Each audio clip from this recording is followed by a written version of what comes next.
Et ce matin, donc, je suis là pour vous dire comment réagir à la critique. Avant toute chose, il serait bon de préciser qu'on a plusieurs types de critiques. La critique constructive, les critiques destructives, voilà, et même les critiques analytiques. Mais on va s'appesantir sur les deux premières, à savoir la critique constructive et les critiques destructives. Alors, comme caractéristique des critiques ou bien de la critique constructive, elle est objective. Elle est objective. En plus d'être objective, elle est constructive. Dans la construction, et on voit bien entendu l'amélioration. Elle est aussi, comment dire, elle est spécifique. Spécifique dans la mesure où elle est précise dans le jugement qu'elle porte sur ta personne, bien sûr l'action, bien sûr l'idée. Et aussi, à côté de cela, il y a une caractéristique importante, le respect, parce que la personne qui te porte une critique constructive, positive, elle le fait de façon respectueuse, voire même professionnelle, si on est dans le cadre d'une organisation ou d'une entreprise. Alors, pour ce qui est des caractéristiques de la critique destructive, elle détruit. Elle est destructive, bien entendu. Dans la destruction, on voit le côté détruit, oui. Elle vient vraiment te gâcher la vie, elle vient vraiment te discréditer si c'est une personne, bien une organisation. Et elle est globale.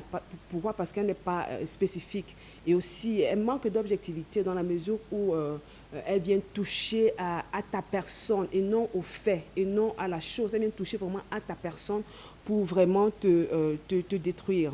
Alors, chers amis téléspectateurs, comment donc s'y prendre? Comment réagir donc? Peu importe le type de critique, qu'elle soit constructive ou bien destructive, parce que les émotions y vont avec.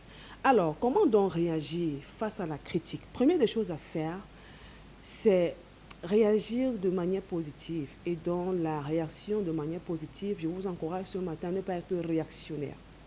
Généralement, dans le fait d'être réactionnaire, ce sont les émotions qui entrent en jeu.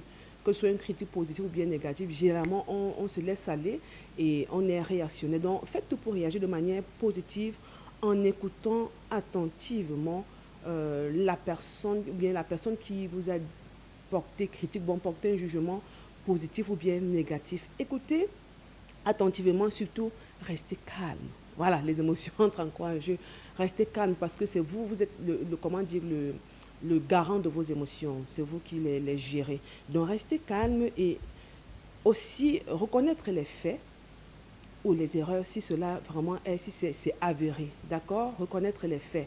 Ok, tel a porté critique, tel a dit telle chose concernant ce que j'ai fait, concernant telle action, concernant telle organisation. Reconnaître les faits ou les erreurs si c'est avéré. La deuxième chose importante, le grand groupe de deuxième chose importante à faire, c'est analyser la critique, comprendre le point de vue de l'autre. Pourquoi tel a dit ceci? En amont, j'ai dit il va falloir reconnaître les faits si c'est avéré. Alors, donc, analyser donc la critique en comprenant le point de vue de l'autre et identifier les points positifs. Identifier les points positifs. À côté de cela, en troisième point, cher ami téléspectateur,